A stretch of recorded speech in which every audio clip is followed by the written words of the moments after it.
de la periodificación dentro de lo que son los marcos, en este caso históricos, arqueológicos, no coinciden ya con otros países. O sea, si tú quieres comparar historiográficamente la evidencia material encontrada en el Perú con el Brasil, con Argentina, pucha, ¿no? Ya te quedas en el periodo lítico, a lo mucho el arcaico inicial. No tienen lo que sería la fase de culturas pre-incas, pero sí tienen la fase de incas. Por ejemplo, si hablamos de lo que vendría a ser el Brasil, lo que sería Argentina. John Raúl elabora su periodificación y define que una cultura se puede determinar el área de su influencia a partir de lo que es la cerámica. Él estaba pensando en Chavín, estaba pensando en Paracas, Moche, Tiahuanaco, Huari, no estaba pensando en primeros pobladores, ¿ok? Entonces, cuando obviamente en el Perú sí hay evidencia de primeros pobladores, ¿ya? A esa etapa él la denomina, en este caso, el periodo precerámico, ¿ya? Y donde ya se introduce lo que es el conocimiento de la cerámica, lo denomina como periodo inicial, y termina el asunto. Pero su periodificación está más pensada en lo que son las culturas pre-incas, ¿ya?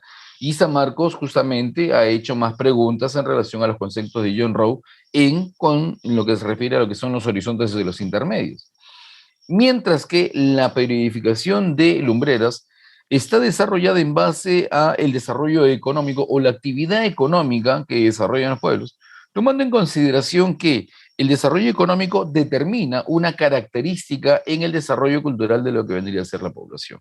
Y eso se va a determinar en base a las herramientas que se van encontrando.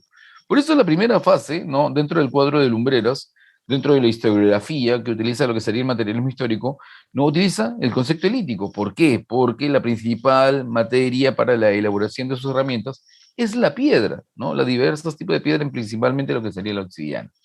Y luego, a partir de la observación de los elementos encontrados en las diferentes, en este caso, muestras arqueológicas, se ve cómo su cultura se va desarrollando, ¿no? De una forma progresiva. Pero ese desarrollo progresivo de la cultura del hombre, de una fase lítica a una fase arcaico inicial y luego superior, está determinada directamente por la obtención de alimento. O sea, la cantidad de alimento que obtiene determina también su desarrollo cultural, por si no lo sabías. Aunque suene un poco extraño, los retos que presenta la naturaleza, los retos que presenta el medio geográfico en el cual se desarrolla un grupo humano, determina el desarrollo de lo que vendría a ser la tecnología que ellos tuvieran, ¿no? Pero todo siempre parte de que tiene que empezar a asegurar lo que vendría a ser su alimentación, ¿no? De forma general se maneja ese concepto. Entonces, eso que te está, ¿ya? Entonces, si te preguntan por ahí, ¿no? Los conceptos de periodificación más usados son la periodificación de John Rowe y la de Lumbreras. Uno puede pimponear, tú sabes que sí, puede uno relacionarlo directamente, ¿no? Pero no sería correcto, ¿ya? Y aquí es el punto flaco para muchos de ustedes, ¿no? Cuando uno habla sobre precerámico, de repente yo lo puedo relacionar directamente con el lítico, el periodo inicial lo puedo relacionar directamente con el arcaico, el horizonte temprano lo puedo relacionar directamente con el formativo. Si luego así el guerrazo, me voy a confundir, me voy a disparar a los pies, ¿ya? No va a ser correcto de lo que es el intermedio temprano y lo que sería el desarrollo regional, ahí sí lo puedes hacer, ¿ya? Ahí sí, normalazo. ¿Ya? Ahí sí hay coincidencia, ¿no? Hay unas observaciones mínimas, pero sí se puede hacer, pero en lo otro no. El precerámico se divide en tres. Tú ya sabes que hay precerámico inicial, ¿no? Precerámico medio y el precerámico tardío, ¿ya? Si hablamos del arcaico, el arcaico se divide en dos, en el cuadro de lumbreras, la periodificación de lumbreras, arcaico inicial, ¿ya? O temprano, y el arcaico final o tardío, ¿ya? Vamos a poner tardío. El formativo también se divide en tres, ¿no? Formativo, en este caso, inicial, ¿ya? El formativo, síntesis y lo que vendría a ser el formativo final, ¿ya? Cuando uno quiere relacionar, por ejemplo, lo que vendría a ser el periodo lítico, que es la etapa más antigua y larga de nuestra historia, ¿no? O de lo que sería nuestra prehistoria, yo lo tendría que relacionar directamente con lo que vendría a ser, en este caso, vamos a borrar por aquí, lo que vendría a ser el precerámico, en este caso temprano. ¿Dónde está el lapicito? Aquí está.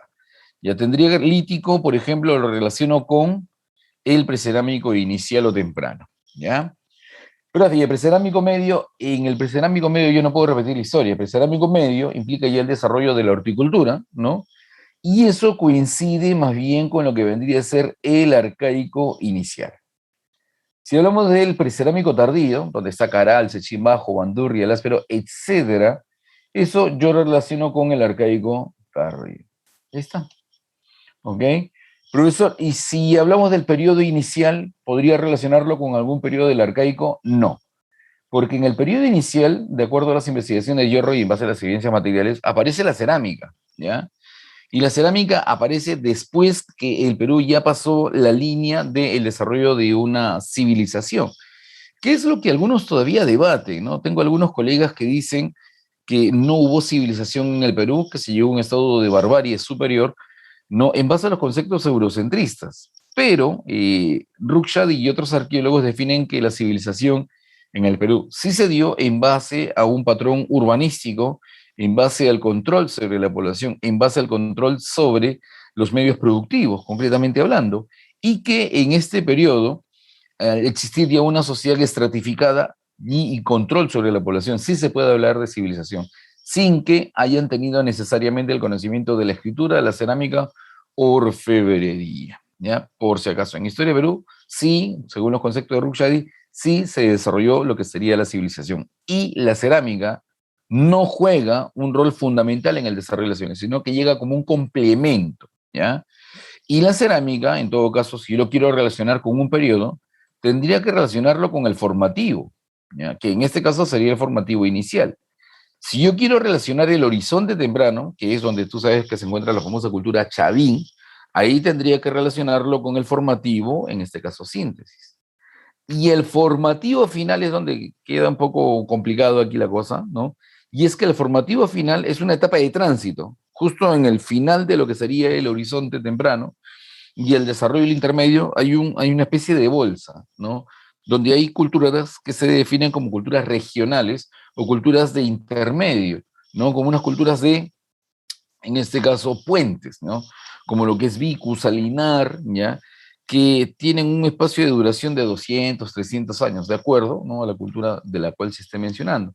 Entonces, son una cultura puente, ¿no? Por ejemplo, Paracas Necrópolis, una cultura puente, ¿no? De lo que vendría a ser hacia lo que sería la cultura nazca, ¿ya? Por eso, cuando uno ve la cerámica de Paracas, Necrópolis, su forma, ¿no? Su textilería es muy parecida a lo que es la cultura nazca, justamente porque hay una relación, como que tú tienes parecido con tu papá y tu mamá, ¿no? De repente te parece más a tu vieja no lo sé, pero a partir de ahí se saca una relación que obviamente es tu papá y obviamente es tu mamá, ¿no? Es como cuando ves a una persona que se parece bastante a su mamá, ¿no? O a su papá, o sea, al toque lo sacas, ¿no? Y es tu vieja. En el colegio dividido en tres bloques y recuerda que su periodificación está esbozada o está planteada en base al desarrollo de la actividad económica, ¿no? Lítico, arcaico inicial y lo que sería el arcaico, en este caso superior. Si en el examen de admisión me dicen, si en el examen de admisión me dicen, ¿en qué periodo de estos tres encontramos una sociedad ya clasista? Sería a partir del arcaico superior, ¿ya? Donde ya hay una estructura teocrática de gobierno. En el periodo lítico no puedo mencionar todavía una sociedad clasista, ¿no? Más bien se menciona una sociedad horizontal o igualitaria con respecto a lo que vendría a ser la banda. Y esas primeras señales, en todo caso, de que hay una sociedad clasista, lo encontramos en lo que vendría a ser el arcaico inicial y se dan las primeras evidencias a través de la formación de lo que vendría a ser la tribu, ¿ok? Lisek Pedraza Vargas, por favor, apaga tu micrófono. Gracias. Lo máximo, dice. Lisset. A ver, entonces, como te decía, ¿no? San Marcos se está ahondando en lo que son las preguntas sobre la estructura social de lo que vendría a ser la población. Entonces, tienes que tener mucho cuidado cuando te hablan de una sociedad clasista, una sociedad horizontal, vertical, porque como que te puede pasear. O inclusive, como San Marcos ya lo hizo en una pregunta, que decía, indique usted que el resto arqueológico, así, resto arqueológico, que evidencia el desarrollo de una sociedad estratificada. La miércoles, o sea, es un resto arqueológico que me diga, oye, aquí la sociedad es estratificada. Esa pregunta obviamente sorprendió a mucha gente en su momento, pero tranquilamente uno podría decir cualquier templo del arcaico superior. Sechimbajo, Bandurria, El Áspero, Caral, Cotoxmito, ¿no? Huacaprieta, Ventarrón, el que tú quieras, es una sociedad clasista, porque ya existe lo que es la teocracia. Así que cuidado con eso, cuidado con eso. No te preocupes, Lisek, no te preocupes, no te preocupes. No te preocupes. No, a veces uno sin querer prende lo que es el micrófono. O sea, que ni les digo cuántos roches han habido porque qué siglo aproximadamente se inicia el uso de la cerámica en el Perú. Sería a partir de 1800, ¿ya? Antes de Cristo. Y justamente la cerámica es utilizado por los arqueólogos como lumbreras como una especie de hito histórico para marcar un antes y un después. En el arcaico inicial se llega a alcanzar conocimiento de la agricultura intensiva, teocracia, astronomía, conocimiento de la matemática, pero no es cerámica, ¿no? Y en eso aparece la cerámica, ¿no? Las evidencias más antiguas en el Perú de cerámica, ¿ya? En el Perú, porque si hablamos de América, tendremos que mencionar aquí en Valdivia, Puerto Hormiga, ¿no? En Colombia y Ecuador respectivamente, ¿no? Y ahí sí tiene una antigüedad de 5000 antes de Cristo, imagínate, aquí es de 1800 antes de Cristo. Entonces, cuando sale de 1800 antes de Cristo, tenemos a Tuzcaíño, Guañape, Pandanche, Hueyrijilca, ¿ya? Que es una cerámica, ¿ya? O sea, se introduce una cerámica utilitaria, pero resulta que hubieron los grupos sacerdotales, vieron que la cerámica obviamente se prestaba también para la elaboración, ¿no? O la representación, mejor dicho, de personajes vinculados a lo que vendría a ser sus actividades ceremoniales, ¿ya? Entonces, si te dicen en el examen de admisión si la cerámica juega un rol fundamental en el desarrollo de la civilización en los primeros siglos en la historia de Perú, la respuesta es no, ¿ya? Por si acaso. No podemos decir que la cerámica juega un rol fundamental. Por ejemplo, mira, hay una teoría que la presenta Federico Kaufmann Doyle, la teoría aloctonista sobre el origen de la cultura.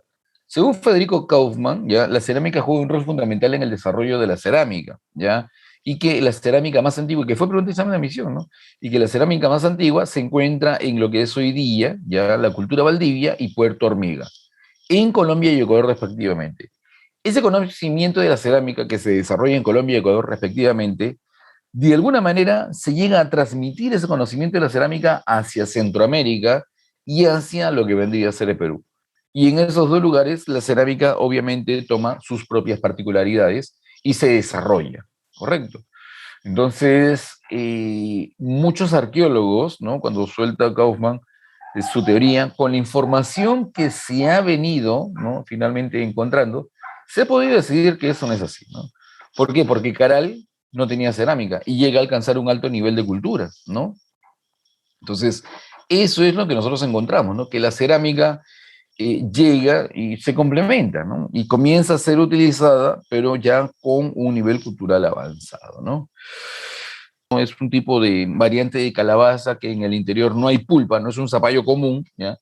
Es un zapallo, pero que tú lo abres y es como un globo, ¿no? Como una pelota, no hay nada, o sea, son solamente semillas, ¿no? Pero no hay la pulpa que uno puede ver en las diversas... Hay diversos tipos de zapallo, por si acaso, o diversos tipos de calabaza, ¿ya? Y hay una variante de la calabaza mate, que en el interior solamente hay aire y semillas, ¿no? Entonces, eso determinó que el hombre no viera la necesidad de crear la cerámica, ¿no? La cerámica, en este caso aparece ya posiblemente a partir de la influencia externa, que es lo que presenta Lumbrera, pues. O sea, Kaufman cuando dice, no, y la cerámica tiene un elemento fundamental en el desarrollo de la cultura. Dijeron, no, pues no puede ser. Entonces, si es así, entonces en Caral tendría que haber encontrado cerámica, en Sechín Bajo, Maturri, etc. No hay cerámica. O sea, la cerámica no juega un rol en el desarrollo de la civilización. Correcto. Ya eso es lo que se ve en cuanto a lo que vendría a ser los estilos de cerámica en adelante. Y justamente eso conlleva a que se presente otra teoría sobre el origen de la cultura en el Perú. La teoría de Lumbreras, la teoría hologenista, ¿no? La teoría hologenista dice que el desarrollo cultural tiene elementos propios y elementos externos. Los propios serían el desarrollo de la agricultura, la ganadería, la teocracia, la arquitectura monumental, administrativa, ceremonial, los centros de intercambio multiregional a través de los CATUS, que de afuera debía haber llegado la cerámica, debía haber llegado la orfebrería, y se complementan, ¿no? Dentro del desarrollo cultural. Ese es el planteamiento de este renombrado arqueólogo, también samarquino, como tiene que ser, Luis Guillermo Lumbreras, ¿ya? Así que esto ya del formativo es más propio para lo que son culturas pre-incas, ¿no? El formativo se divide en tres, y el formativo, en este caso inicial, es el que tú estás viendo ahorita, ¿no? Las culturas que se desarrollan en el formativo inicial, y que sus parámetros artísticos, como la escultura de Kunturhuasi o la cerámica de Cupisnique, luego la vemos reflejada en la escultura de Chavín, en la cerámica de Chavín, ¿no? De allí que Lumbreras, en base al análisis de la iconografía, sobre todo de estas culturas, ¿no? Y su arquitectura, ¿no? También de Motseque, lo que sería Sechín, se determina pues que Chavín no puede ser considerada como una cultura matriz, ¿no? Sino como una cultura síntesis, ¿no? Es una síntesis de lo que se logró culturalmente desde lo que vendría a ser el arcaico superior, pasando por lo que sería el formativo, en este caso inicial. Y Chavín se encuentra dentro del formativo medio síntesis, ¿no? Como la cultura más representativa del proceso formativo. Lumbreras define que lo formativo es donde se encuentra la esencia de la cultura en el Perú y que luego, en el resto de periodos que vienen más adelante, simplemente hay una repetición, ¿no? Y elementos agregados en base a los conocimientos ya adquiridos. ¿No? Eso es lo que nos dice Lumbreras en base al concepto del formativo. O sea, lo que viene más adelante es una repetición, pero con estilos, pero no los llaman culturas matrices. No lo vas a encontrar así en los libros de Rukhshad y no que analizan esto, no lo vas a encontrar así. Lo vas a encontrar como estados prístinos, ¿no? Ahora el manejo es así, estados prístinos, ¿no? Ahí se encuentra el origen, ¿no? De nuestra cultura. Y no es uno, son varios, ¿no? Tanto en la costa como en la sierra. Lo que sí es que la costa fue siempre más avanzada culturalmente que la sierra, ¿ya? Entonces todos los elementos que encontramos en la costa, ¿no? Siempre van a ser, ¿no? Más antiguos que los de la sierra, ¿ya? Obviamente van a haber algunos elementos distintos, ¿no? Pues siempre vamos a encontrar que la cultura en la costa siempre fue más avanzada, más estilizada que lo que vendría a ser en la sierra, ¿ya? Y seguimos avanzando, ¿ya? Regresamos de la cultura preinca Chavín a lo que sería la especie humana, ¿no? Del 200.000, del 250.000 antes de Cristo al 180.000, no, pues olvídate, en esa época es el corte de nuestra historia. Puede salir el gobierno, ¿ah? Es la fase más corta de nuestra historia. Tú la conoces. Tengo varias clases de ese tema, peca chimo, no seas palomita. ¿Nada? A ver, una persona influyente, y ellos definen la república como sistema de gobierno. El próximo año estamos celebrando 200 años de república, ¿no? Con un gobierno que está para agarrarlo. Tan que se compran todos los tickets para que los voten a patadas. Es el incanato, cachimbo, en la etapa del Tahuantinsuyo. El imperio de los Incas dura 95 años. ¿Sí? Una etapa cortísima. ¿Ah? Y obviamente los incas pertenecen pues al horizonte tardío. Ahí tendría que decir los incas, el Tahuantinsuyo, ¿no? Es la fase más corta de nuestra historia. Siempre igual, sigue siendo la etapa más... Todavía hay permanencia de los glaciales, en este caso en el Perú se denomina el proceso de la glaciación de Lauricocha, ¿no? En América del Norte se le conoce como la glaciación de Wisconsin. Y las características climáticas, hidrográficas, son distintas a las que nosotros ahora tenemos. La existencia de grandes nevados, pues, imagínate, ¿no? Inclusive sabemos que de Lima, ¿no? De Lima se pueden ver, ¿tú te recuerdas cuando hubo lo de cuando todos estamos encerrados, hace 19, 18 meses atrás, y que todo el cielo se comenzó a esclarecer, la naturaleza se comenzó a recuperar, y increíblemente debido a la no circulación de autos, se pudo ver la Sierra de Lima y donde habían nevados en lo que era la Sierra de Lima, ¿no? Tú sabes que de Lima se puede ver hasta Canta, y hay cuadros del siglo XIX pintados, ¿no? En Lima, que representan lo que son los nevados de Lima, se ven los nevados en lo que sería la sierra, ¿no? Y obviamente el Perú no fue de la noche a la mañana. Se calcula que el hombre no ingresó al continente americano, para algunos, como te dije, hace 60.000 años, para otros 22.000, con la evidencia material que ahora han encontrado una zona donde se ven las huellas de hombres caminando con una antigüedad de 22.000 años en América del Norte. Y en este caso, para algunos es 15.000, 13.000 antes de Cristo, ¿no? Que el hombre llegó al continente americano. Sobre la flora y al grandes cantidades de pastizales, obviamente eso es un efecto sobre la desaparición de los mamuts y la cadena alimenticia se comienza a interrumpir. Entonces, ¿cuál es el efecto? Que cuando llega el hombre no encuentra mamuts, no encuentra mastodontes, no encuentra tigres dientes de sable. Pero de repente tú vas a un museo, al Museo de Historia Natural de San Marcos, que está en la avenida Arenales, y te encuentras con el cuerpo reconstruido de los huesos de un tigre diente de sable. Y tú dices, ah, profesor, me estafó, me mintió. No, no, no es que te haya mentido. Lo que sucede es que cuando llega el hombre, esos animales ya estaban extintos.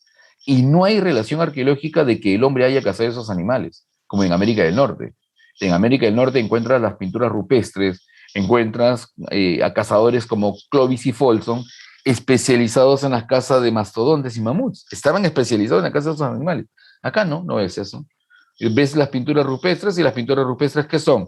Caza de venados, de llamas, ese tipo de animalitos son los que se encuentran, los medianos y luego los pequeños. Pues entre los medianos tenemos a la paleollama. O sea, el hombre cuando llega aquí se encuentra paleollama, que es una llama más grande, ¿ya? Y encuentra cérvidos, un tipo de venado que también ya está extinto. Entonces, el hombre caza este tipo de animales. Entonces, si en el examen de admisión me dicen, y aquí es donde entra un poco la confusión, el hombre en el periodo lítico cazó animales del Pleistoceno, la respuesta a secas es sí, pero viene el otro detalle, ¿no? Pero no los grandes, mami. Entonces ahí es cuando mi cerebro como que pasa por un rompemuelle, como se dice, ¿no? Pero como que no existieron, total, existieron o no existieron. Lo que pasa es que la megafauna, ¿ya? No solamente los grandes mamíferos, sino se refiere a todos los que se encuentran en ese periodo. Es como que hablemos de dinosaurios que todavía tengamos en la actualidad. Y eso es cuando a algunos que le rompes el cerebro, ¿no? ¿Qué, profesor? Todavía hay dinosaurios entre nosotros, que eran un poquito más grandes. Y lo que serían los cerdos. Siguiendo con esto, ¿no? Siguiendo con eso, porque se nos va la hora también, cachimbo. Aquí tenemos lo que vendría a ser el periodo lítico, ¿ya? Antropólogos, porque esa es chamba de los antropólogos y de los sociólogos, más que de los historiadores, define que la sociedad es horizontal y es igualitaria. ¿Ya? En ciencias materiales se menciona, los arqueólogos mencionan de que hay recolectores indiferenciados y diferenciados, y hay cazadores superiores e inferiores. Un que era sedentario, mucha gente dijo, pero, oye, pero ¿cómo en el lítico el hombre va a ser sedentario si tiene una economía parasitaria? Y justamente la economía parasitaria determina la movilidad de la gente, porque llega, come, agota los recursos y se va. Pero encontramos un compadre que llegó y se quedó ahí. Entonces, ¿cómo puede ser eso si no produce su alimento? Ah, es que este bandido justo se establece en una zona de tránsito de animales que van de la costa a la sierra, de la sierra a la costa, y en este caso, y que aparte de eso, hay agua y pastizales continuos, y que el cambio climático en esa área no era tan fuerte como para que los pastizales desaparezcan, y por lo tanto eso garantizaba que las llamas y en este caso los otros tipos de, en este caso camélidos, siempre estuvieran rondando el lugar, y por lo tanto este compadre se queda allí. Tiene una economía parasitaria, depende de la naturaleza, pero no, en este caso tuvo una economía depredadora y se estableció en una zona donde había continua cantidad de alimento. Y eso determinó que sea sedentario. Lo mismo sucedió con Tacahuay, ¿no? Cuando se encuentra Tacahuay en Moquegua. Encontraron de que había una enorme cantidad de basura que era evidencia de la permanencia constante de años, inclusive, ¿no? Y se define el concepto de sedentario. Ahora, no todos son sedentarios. Agrega en eso, ¿no? Para que no te confundas, no todos son sedentarios, y es un sedentarismo con una economía parasitaria. ¿Ya? Es un sedentarismo con una economía parasitaria. Y aquí, ya, aquí tenemos, ya, lo que son los restos para este periodo, ¿sí? Principales restos o vestigios para este periodo. Tenemos Guitarrero 1, Piquimachay 1, Tacahuay, Chillón, Toquepala, Lauricocha, Paiján, Pampa, Lechuza, Zumbay, Siches, Junín y Huargo. Esta lista, algunos de repente ya lo conocen, no lo sé, ¿ya? Pero ¿cuáles son los que San Marcos tiene en su lista, no de preguntas, en el continuo? Lo vemos también en su material de la PRE, Guitarrero 1, ¿ya? Piquimachay, pero en la fase guanta, no es el criador de cuyes, sino en la fase lítica, ¿ya? Chillón ha venido varias veces, ¿ya? Chillón sí tiene varias preguntas.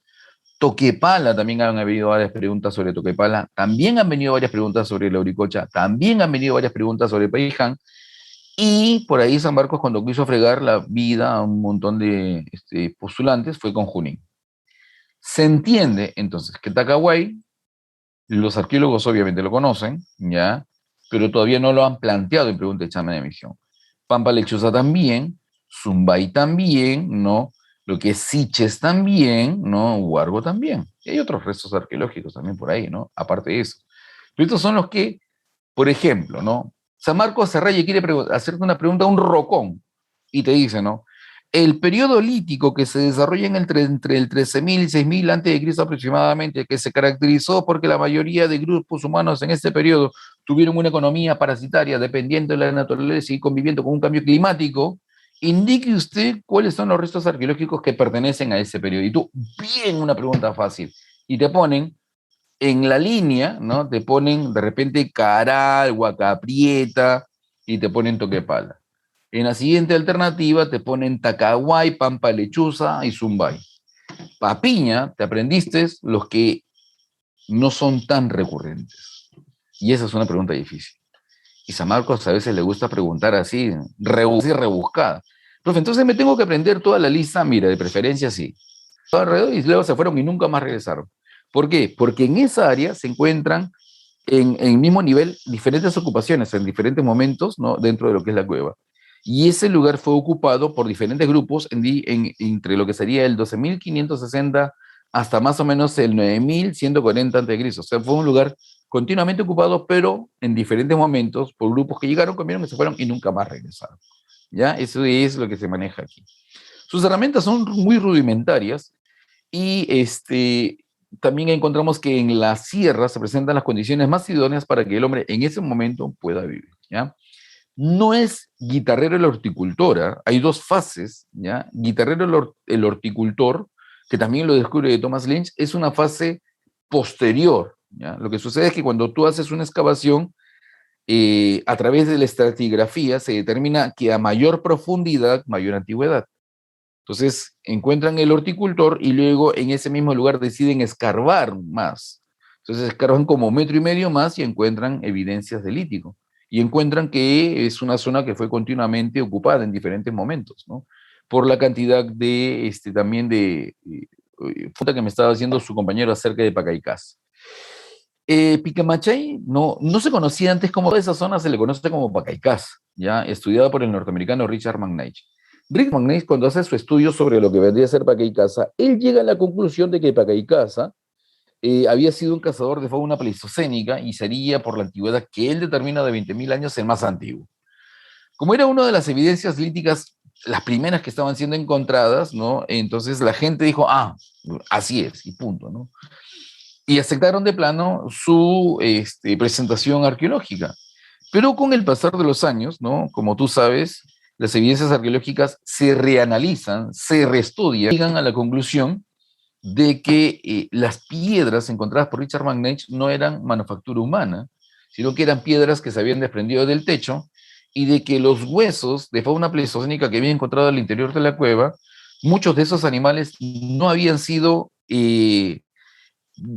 parte de la dieta alimenticia de hombres, ¿no? Sino de animales depredadores.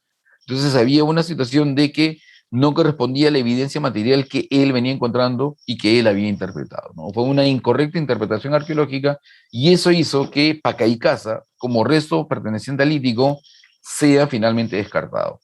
Pero Richard McNeish no se quedó de brazos cruzados, ¿no? Él continuó investigando en esa área y encontró diferentes asentamientos en ese lugar que le ha dado diferentes denominaciones, ¿no? Piquimachay 1, que es uno de ellos, pero tienes también la fase de Ayacucho, tienes la fase Huanta, que es Piquimachay 1, la fase Puente y Jaiwa, que es un proceso de transición hacia lo que sería la domesticación de animales, la horticultura, ¿no?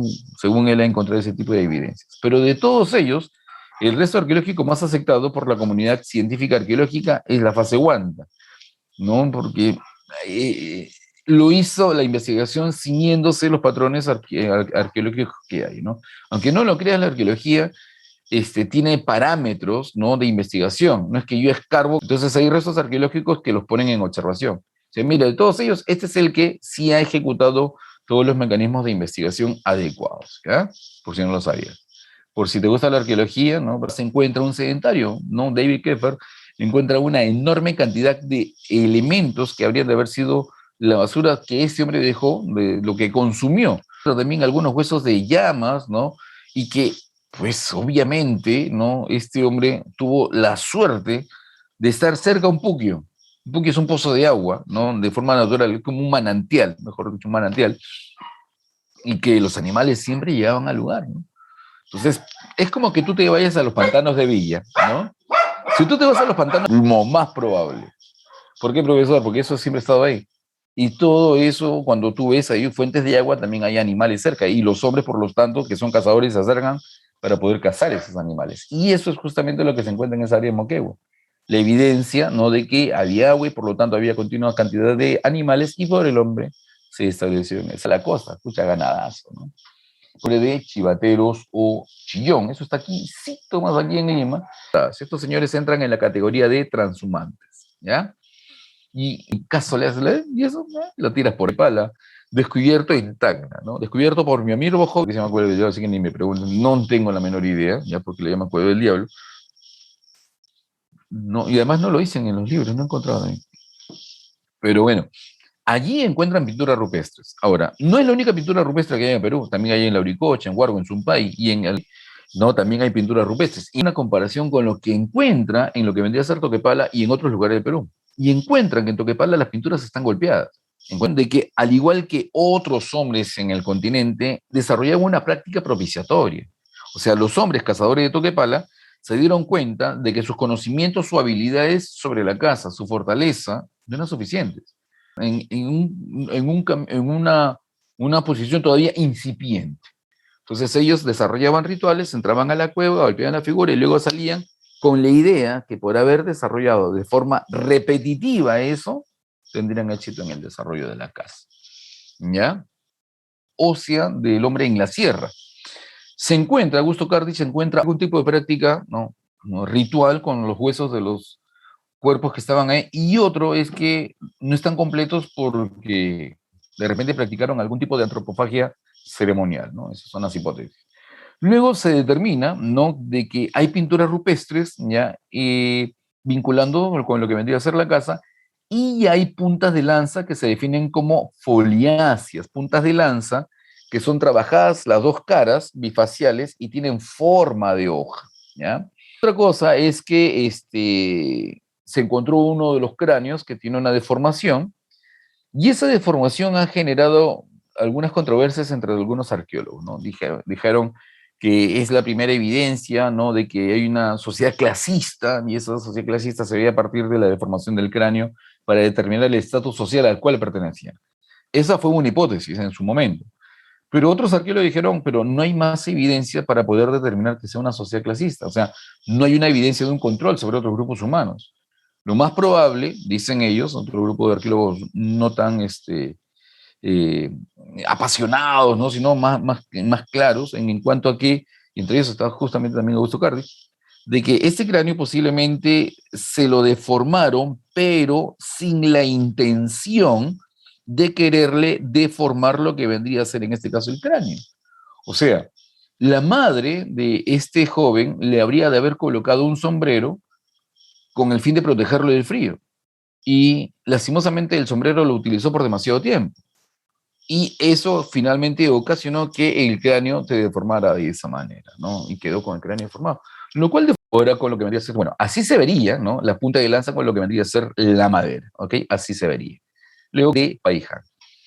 Paiján, descubierto por Claudio Cheuchac en lo que vendría a ser La Libertad, enterrados de forma ceremonial, ¿no?, observando hacia lo que sería el amanecer, ya con sus objetos que habrían de haber utilizado, ¿no? Están envueltos en una especie de malla muy parecida a lo que es la estera, ¿ya? Lo envolvieron en una especie de estera y fueron enterrados en diferentes momentos. O sea, el cuerpo de una mujer y el cuerpo de un adolescente. Se encuentran puntas de lanza que en este caso se definen como puntas de lanza pedunculares, ¿ya? Bifaciales, también están trabajados los dos lados, o también se le conoce como cola de pescado. La casa órica, cuyas puntas de lanza son muy parecidas justamente a las de Peiján, ¿no? Mira, son muy parecidas, punta de cola de pescado. Pero Ica y la Libertad. ¿Qué sería en este caso el arcaico inicial? Y antes de avanzar sobre el siguiente periodo, no sé si hay alguna pregunta, alguna falta de captura de imagen. En este periodo, nosotros encontramos que el aspecto climático ya tiene un gran cambio en comparación con lo que vendría a ser el periodo lítico. Vemos que en esta etapa ya entramos en lo que vendría a ser el Holoceno, lo cual permite una estabilidad climática que va a tener una fuerte incidencia en el desarrollo de la horticultura. La mayoría de científicos que analizan esta etapa histórica indican de que si el clima, no, el tiempo no hubiera tenido una estabilidad climática, difícilmente se podría haber desarrollado la horticultura. ¿Ya? Entonces, estamos en el Holoceno, ya los glaciares han retrocedido, y la estructura social que se evidencia a partir de la evidencia material encontrada se indican de que el hombre convivía en tribus y vivía en aldeas, y ya encontramos una sociedad mucho más organizada y a la vez compleja en comparación con el periodo lítico. ¿Por qué más organizada? Porque hay vida, en este caso, aldeana, y hay una convivencia. Y con el fin de que la convivencia sea una convivencia armónica, tendrían que haber parámetros de comportamiento que tendrían que ser manejados, ser aceptados por los demás. Que lo nombren o que él, por sus características, finalmente se vea como la persona idónea para que tome el control, ¿no? Pero ¿por qué tiene que ser así? Porque cuando no hay un control en una convivencia con un grupo de personas, se hace el desmadre, pues cachimbo. Entonces tiene que haber un elemento de convivencia armónica. Sí tomamos en cuenta la alimentación, ¿no? No una enfermedad de tipo genética o congénica con sus huesos. Yo hablo de una persona que tiene una domingo, telarmachay, piquimachay 2, jaihuamachay, ¿no? Pachamachay, chilca, tres ventanas, cabeza larga, guitarrero 2, pucusana y angontay. ¿Ya? Luego fue tres ventanas, ¿no? También. Por aquí tenemos lo que vendría a ser pucusana, y lo que serían con, ¿no? Son poco conocidos, pero ahí los tienen, ¿no? Sino entre los últimos en practicar lo que vendría a ser, en este caso, la horticultura, ¿no? En el caso de Guitarrero 2. Me están preguntando, mucho más completo culturalmente hablando, sería el hombre de Santo Domingo o Paracas. Es una pieza clave en el desarrollo, ¿no? De las investigaciones arqueológicas. Descubre también lo que vendría a ser, por ejemplo, Chilca, ¿ya? Descubre lo que sería Tres Ventanas. Entonces, cuidado con eso, ¿ya? El hombre de Santo Domingo desarrolló una vida aldeana, ¿ya? Eh, Se especializó en la pesca con redes, ¿ya? Creó lo que sería la cestería, que es el entrelazado de fibras vegetales. Se ve el uso de batanes, ¿no? Esas piedras que permiten la molienda, ¿no? Vemos el uso de mates. Los mates son lo que está acá.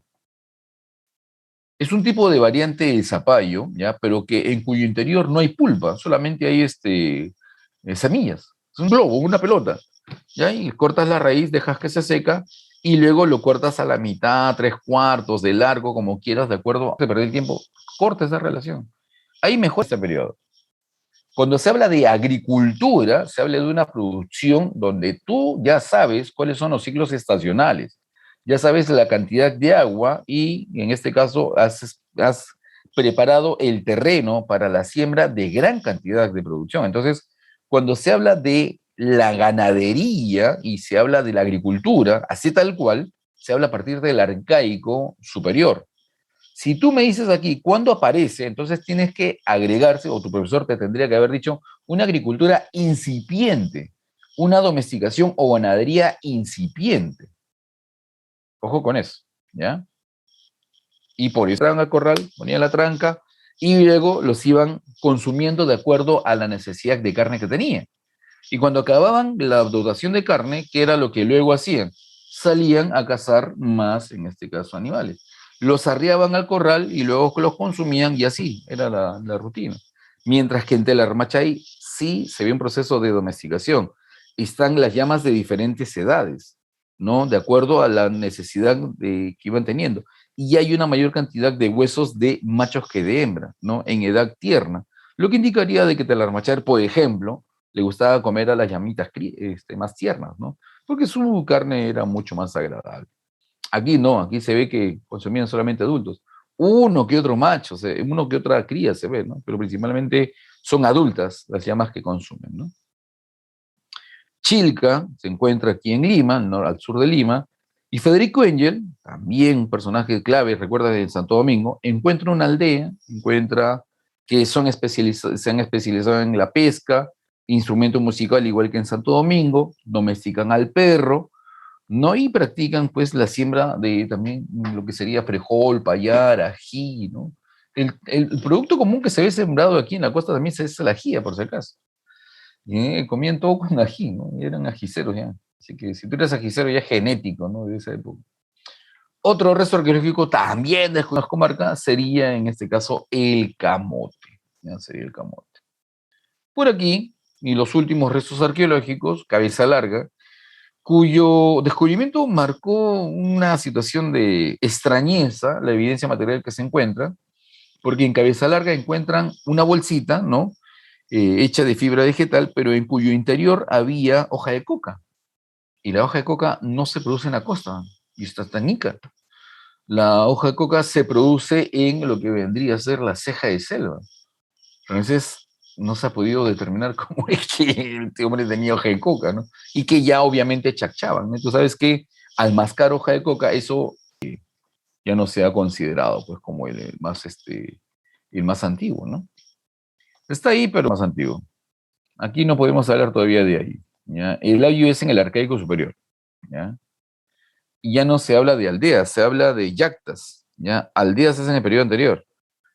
Aquí ya se habla de yactas, se hablan de ciudades, ¿no? Se habla de un patrón arquitectónico, ¿ya? El arcaico superior, ¿no? O precerámica final o tardía. En este periodo, ¿no? Justamente lo que me decía su compañero, aquí se ve el trabajo colectivo en la construcción de viviendas, en el desarrollo de la actividad agrícola. Entonces, por eso se define que en este periodo recién aparece lo que vendría a ser el ayu, ¿ya? Vemos que la economía del hombre en este periodo es una economía productora, ¿ya? Se ve una agricultura intensiva, se ve ya zonas preparadas, acondicionadas para el desarrollo de la agricultura, se ve la elaboración de canales, ¿no? En este caso, atajo abierto, como lo dicen. O sea, no es un canal forrado en piedra, sino que tú agarras y empiezas como con una pala, ¿no? A abrir camino para que el agua llegue a la zona de cultivo. Pero no es un canal de 3 metros, pues, ¿no? Son canales que miden 500 metros, 1000 metros, ¿no? Entonces, eso no lo pudo haber hecho una persona. Tuvieron que haberlo hecho en conjunto, ¿no? Viendo la inclinación hacia las chacras, y se habla ya de una temprana ingeniería hidráulica, ¿no? De forma rudimentaria. Eso es lo que nosotros encontramos acá. Y si aquí se habla de matriarcado con, dice, cierto, por el trombólogo, estoy viendo la hora para evitar no pasarme de la hora. Les decía, ¿ya? Aquí sí encontramos ya una economía que es una economía productora, y en este periodo ya podemos hablar de una mano de obra especializada, por si acaso, ¿ya? Hay gente que solamente se dedica a la actividad agrícola, hay gente que se dedica solamente a la actividad ganadera, ¿no? Hay gente que se dedica a la producción artesanal de un determinado producto. Hay gente que se dedica a la elaboración de sandalias, a la elaboración de prendas de vestir, ¿no? De pañoletas, como las que se encuentran en Caral, brazaletes de concha espóndilos, ¿no? Increíble que un espóndilo será traída varios siglos antes siquiera que apareciera la cultura chincha, que son los más renombrados por el comercio del muyo, pero resulta que el muyo, que es un molusco que se desarrolla en el Golfo de Guayaquil, ya está en este periodo, ¿no? Con uso de índole ceremonial. Y estamos hablando del 3500 antes de Cristo, ¿no? Lo que vendría a ser la cultura chincha aparece en lo que vendría a ser el 1300 después de Cristo, imagínate, ¿no? Entonces, 3500 antes de Cristo. O sea, ya habían circuitos comerciales, ¿no? Tempranos en este periodo. Entonces, si en el examen de admisión te preguntan, ¿en este periodo ya hay mano de obra especializada? Sí. Hay producción que se le conoce con el nombre de catus, ¿no? Y eso se saca de la terminología que los incas tenían, ¿no? Para las ferias de intercambio multiregional, ¿no? Los catus. ¿Qué más encontramos? Que la gente ya no vive en aldeas comunes, ya se ve el desarrollo de una arquitectura comunal, como en Cerro Paloma, ¿ya? El hombre ya comienza a utilizar lo que sería la argamasa y la piedra como elemento fundamental para la construcción, ¿no? De sus viviendas. Y luego las viviendas se ven de un mayor tamaño a través de una arquitectura de corte monumental administrativa. Pero esa arquitectura monumental no nace de la nada, tuvo que haber sido canalizada gracias al excedente productivo que se logró gracias a que hubo un grupo de gente que tiene el conocimiento de la astronomía. La población campesina a desarrollar una producción que sea mayor a la que normalmente obtenían como tributo, y ese tributo, esa élite, lo canalice y tenga un excedente y pueda tener un grupo de hombres solamente dedicados a la construcción del templo. Y esa gente al trabajar tendrían que recibir algo a cambio. ¿Y qué es lo que le van a dar a cambio? Alimentos, que obviamente no lo pueden sembrar porque están a tiempo completo en la construcción, mi estimado. Claro, es una sociedad clasista. Ya hay clases sociales. Lo encontraríamos en la formación de las tribus, no en el arcaico inicial, pero aquí ya hay clases sociales. Claro, eso se refiere. Una sociedad que es estratigráfica se refiere a la distinción de acuerdo al rango económico que tiene la población. ¿Qué más? El primitivo se te lleva a periodo lítico, ¿no? Rukhshadi menciona que pertenecemos a lo que vendría a ser un neolítico, pero un neolítico andino, ¿no? A estados teocráticos prístinos que se refieren a los primeros y los más complejos que se desarrollan en el Perú, ¿no? En esta primera etapa. Aquí tenemos, ¿no?, cuáles son los principales restos arqueológicos de este periodo. Cerro Paloma, Sechimbajo, Bandurria, Caral, El Áspero, Cotoxmito, Huacaprieta, La Galgada y Sechimbajo. De todos ellos, ya es una sociedad clasista. Tenemos clases sociales. Desde Cerro Paloma, ¿no? Solamente que en Cerro Paloma hay una sociedad jerarquizada, pero que no usa la religión, ¿ya? Entonces, cuando no usan la religión, pero tienen el control, a eso se les denomina jefaturas. Cuando utilizas la religión como una forma de justificación del gobierno, a través de una filosofía religiosa, ¿no? Ahí eso ya es teocracia. Y a un lado tienes los patrones arquitectónicos que comienzan a desarrollarse. Por si acaso, eso de acá no es un andén, ¿no? En el salón anterior me dijeron, profe, ¿esos son los andenes? No, no, no. Lo que pasa es que son patrones arquitectónicos, ¿no? De plataformas superpuestas. Entonces, lo que hacen es construir varias plataformas de forma escalonada y en la parte superior finalmente se encuentra el templo, ¿ya? No es que sean andenes, ¿ah? Por si acaso. Los andenes como elementos para ampliar la frontera agrícola recién aparecen con los huarpa en el intermedio temprano, ¿no? Los huarpa, por si acaso, son contemporáneos a los mochica, a los nazca, a los lima, ¿ya? Y siempre en la costa los patrones arquitectónicos fueron más desarrollados. Los primeros están en la costa y luego ya se ven replicados en la sierra. O sea, la de la sierra vieron cómo eran los templos y luego no los copiaron y comenzaron a hacer sus propios templos en la sierra, ¿ya? Y no hay un interés por parte de la clásica, pues de las entidades, no, del Estado de reconstruir eso, será algo bonito. Bueno, no, está todo votado. La gente, inclusive, el 31 de octubre, la gente va a boaquear por esas, en fin, cosas que todavía en nuestro país pasan. Pero bueno, en otros países también, ¿no? Somos los únicos que practican, la gente que practica el huaqueo. Otro centro ceremonial, Bandurria, que está relacionado directamente con Caral. Ya hay vinculación comercial con lo que vendría a ser Caral, ya, por si acaso, y está cerca, ¿no? De lo que vendría a ser Huacho Caral está cerquísimo. Y hay evidencias, inclusive Rukhshadi, en uno de sus libros, tiene una serie de fotografías satelitales donde se ven los caminos, ¿no?, que unen a los diferentes templos. Y por eso menciona de que había una relación comercial entre ellos, ¿no? De manera que nos vamos a Caral. Para Rukhshadi, Caral es la civilización más antigua y más importante de América del Sur, ¿ya? Según Rukhshadi, Caral es una sociedad altamente compleja que desarrolló diversos elementos, tuvo un conocimiento de astronomía muy detallado y que ellos también tenían el conocimiento de este fenómeno climático perturbador que nosotros lo conocemos como el fenómeno del Niño, ¿ya? Y eso se ve justamente representado en Bichama, que también está en Caral. Las imágenes que tú estás viendo, según la interpretación de Rukhshadi, por el estrato que ha encontrado, esas imágenes están vinculadas con el fenómeno de lo que vendría a ser el Niño. Por la aparición de los sapos, ¿no? La aparición de los sapos, las ranitas, que es cuando el clima comienza a tornarse más húmedo y eso es producto del fenómeno del Niño, ¿ya? Esa es su interpretación arqueológica, ¿ya? Por si acaso. Ahora, ¿qué significaría exactamente? Pucha, tendremos que traer a un caralino para que nos explique, ¿no? Directamente, lo cual obviamente eso es imposible, al menos ahora. Tienes aquí una imagen, ¿no?, aérea de Caral, ¿ya? Tienes la enorme cantidad de centros ceremoniales y por lo tanto, ahora entiendes por qué la élite estaba preocupada por obtener una sobreproducción agrícola, ¿no? Construir los templos, mantener la burocracia, esa jerarquía del dios Viracocha, que luego se ve representado en Kunturwasi, ¿ya? También personaje obviamente más estilizado, ¿ya? Figura de dos báculos. Luego, Kunturwasi influye en el desarrollo de los elementos estilizados en Chavín, ¿no? Luego, parte de la iconografía de lo que vendría a ser Paracas, ¿no?, también tiene ese personaje de dos báculos, aquí lo vemos. Y también lo vemos en los Nazca, aquí está Nazca. También el Osmoche, ¿eh? Con el dios Chicopaec, por si acaso, ¿ya? Eso es lo que nosotros encontramos. Huiracocha, aquí está Huiracocha, el dios de los báculos. Si te preguntan cuál es el dios más antiguo, ¿ya? Adorado en el Perú, obviamente sería el dios Huiracocha. Huiracocha eres tú, ¿cómo quieres tú? Arranques, ya está. ¿La imagen esta de acá? Está bien, ¿no? De hueso, ¿no? De ahí se le denomina eso tupus, ¿no? Se han encontrado, en este caso, las ofrendas, ¿no? Se han encontrado collares, ¿ya? Lo que indicaría de que la jerarquía que tenía esta mujer era una jerarquía muy importante, ¿ya? Ahí tienen los tupos en mayor tamaño.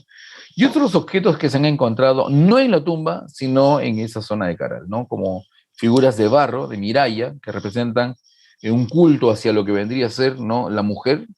De ahí se menciona que la mujer fundamental en lo que vendría a ser el gobierno, pero no se ha podido precisar si ellas eran las que tenían todas las decisiones, ¿no? O sea, si se encuentran otras tumbas. Hablar de Caral como centro urbano es correcto. Lo que pasa es que el centro urbano, a diferencia de hoy, es distinto. Urbano, las ciudades, ¿no? Como patrón urbano no es igual. Y es por ahí donde se tiene que comenzar. No me vas a comparar una ciudad ahora con la de aquella época, pues nada que ver. O una ciudad romana, ¿no? Con las urbes que tenemos acá. Se habla de urbe porque es un centro administrativo, ¿ya? Aquí tienes que tener eso en cuenta.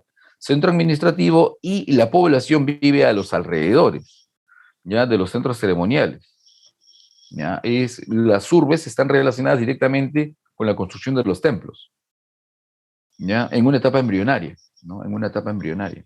Urbe como centro, no como centro de concentración de la población para vivir, ¿ya? Esa es la sección que se tiene que dar.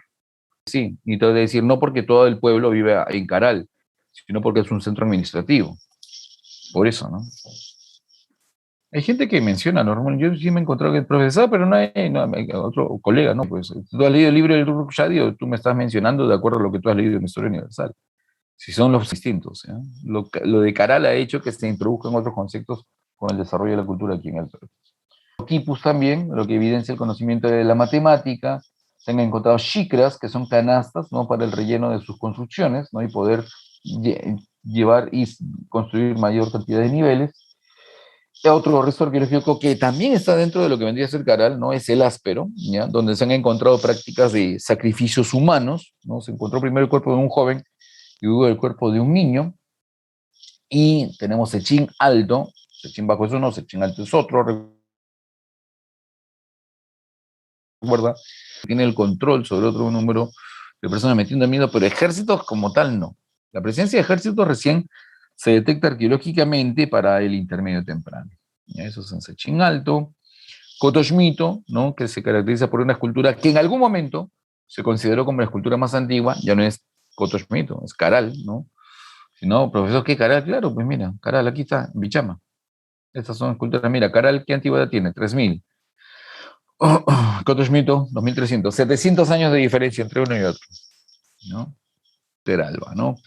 Y lastimosamente, este resto arqueológico se encuentra muy deteriorado porque hubo un incendio, ¿no? En el bosque de Algarrobo de Poma, y lastimosamente toda esa zona se ha perdido, ¿no? Las pinturas, sobre todo los murales que tenían en la parte externa e interna, se han perdido por ese incendio, ¿ya? Las claves, ahora, pregunta.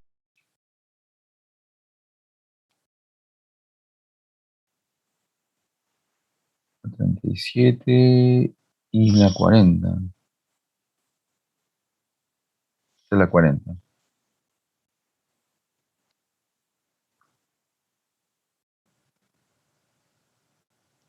Ahí está la 12. No, 12 buena. Yo pensé que me está diciendo la captura de pantalla. Disculpen, disculpen. Vi 12 y dije, depende de captura de pantalla. Es aquí, ¿no? Ya, por si acaso, si te faltó las claves. Y hay bastante información.